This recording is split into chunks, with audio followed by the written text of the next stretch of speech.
Man of Interest here for This Week in Keyboards, which is your weekly dose of mechanical keyboard news. And here I am with some topics for this week. Starting off from the top is something that swells me with pride as a Californian, which is these new Arctos switches. These are tactile switches coming to you hot from Kibo.la, and these new switches are pre-lubed with a Krytox mix of GPL 206 and VPF 1506 on the stem for a smooth feel. The spring is rose gold plated because my notes have nothing here, so they're just rose gold plated because. Aside from that, it's an SMD mount 3-pin switch that Kibo claims delivers, quote, a bigger and crisper tactile bump than Ergo clears. These come in a 65 and 72 gram variant with pricing south of Zeal's but north of everyone else. Basically, depending on how many switches you're going to order, you're looking between 69 to 75 cents per switch. Oof. And that 69% per switch, only expect to see that if you're doing a mini group buy or you're ordering over 250 for yourself. I'm very curious to see though how these switches will play out because Krytox isn't the cheapest. So I'm going to be putting these to the test and adding some to my cart. Stay tuned for a review when these finally arrive at my door. Next, I have to say previet to this next set, which is the JDK Triple Shot Cyrillic keycaps from Z Frontier. These 1.5mm ABS Triple Shot keycaps will come in black on white or white on black with red Cyrillic sublegends, and honestly, these keycaps are going to be a fun and exciting development. Each layer of plastic has its own tooling shot for the legend, and this will make for truly permanent legends that will hopefully continue to exceed the sharpness and clarity of die-subbed keycaps. And for those who want to design with triple shot, you're not restricted to traditional die subbing methods, which is having darker colors on top of lighter colors. The compatibility is pretty good for this set, and hats off to JDK for being willing to invest in the triple shot tooling and going ahead with this. Hopefully this also means that they're spending the money fixing some of their double shot legends as well. I'm looking forward to these keycaps. Count me in. Zavas, JDK. Next up, our man Shoko is coming at you with GMK Shoko over on kono.store. Described as a gentler Triumph Adler, I'm going to have to agree, and I think the set has a lot going out for it, and it's going to turn out pretty good. Of course, the GMK, you can expect the iconic keycaps and their double shot 1.5mm cherry profile goodness, but unfortunately for the price of up to $170, that's a whopper of a price for this kind of set, but at least we're getting some great compatibility, which also being some add-ons for the kit if you want to spend a little bit extra for those icon mods and that spacebar kit, and I'm peeking on that Keeb Talk novelty on the add-on kit.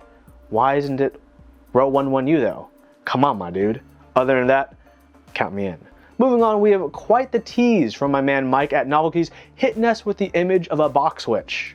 Yep, it's a box switch, has a magenta-ish stem. I can confirm that it is not a box silent switch as I have speculated because I asked Mike and he shot that down immediately. So not that. That much we know so far. Pretty interested to see where exactly these switches will end up being in terms of how they are. Already people are going to be itching for the cream switches which are coming out now, the day of this video release. And by the way, those switches feel amazing lubed, would recommend. So it's great that even with this project coming out, Mike has more things in the pipeline. Always excited to see what he's laying down. So, you ready to nut? So what about these? Okay, of course I'm talking about the interest check for the nuts, which is a small aluminum switch opening tool. Oh, this is great. This tool will be able to open both MX and KL latch style switches, which will be absolutely great for those who don't already have a switch opening tool, or those who want to go from 2 tools like myself to these nuts. Each nut will go for $20 according to the interest check, and it will be CNC'd aluminum to be either black, silver, or the blue ball color. Already, I'm looking forward to getting my hands on these nuts. Who writes this? I do.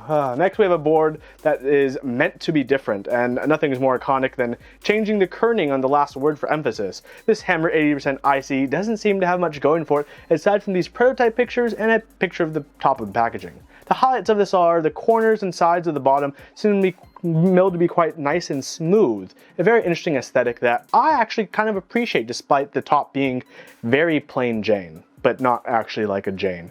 Probably not a good saying in this hobby, I guess.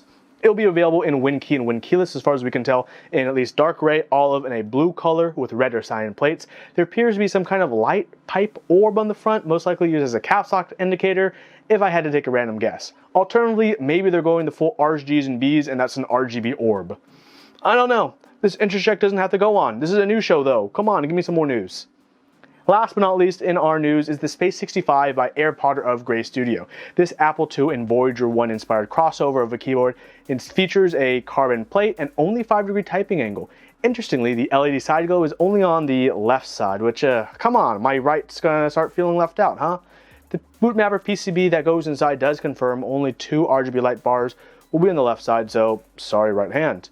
The colors available looks like they're going to have black, silver, gray, blue, and red, which will be anodized on the 6061 aluminum. Curious to see how this keyboard will turn out, as I am for all Gray Studio keyboards, because they're always kind of pushing the bar on unique keyboards with an almost unrestrained creative control for better or worse. That's the news I have to cover for this week. I hope you guys are enjoying. Finally, I'd like to thank the sponsor of this episode, kono.store, where you can find some awesome products like the Ergodox 76 and GMK Shoko, as well as other great products. Check it out at kono.store. Well, if you like this episode, like what you see here, feel free to like and subscribe. If you want to support what I'm doing, feel free to check out my Patreon link down below. And if you have any suggestions, critiques, or comments about this, please put it in the comments below. I read every single comment, always looking to improve what I'm doing. And feel free to join the Discord if you ever want to talk about keyboards. Ciao.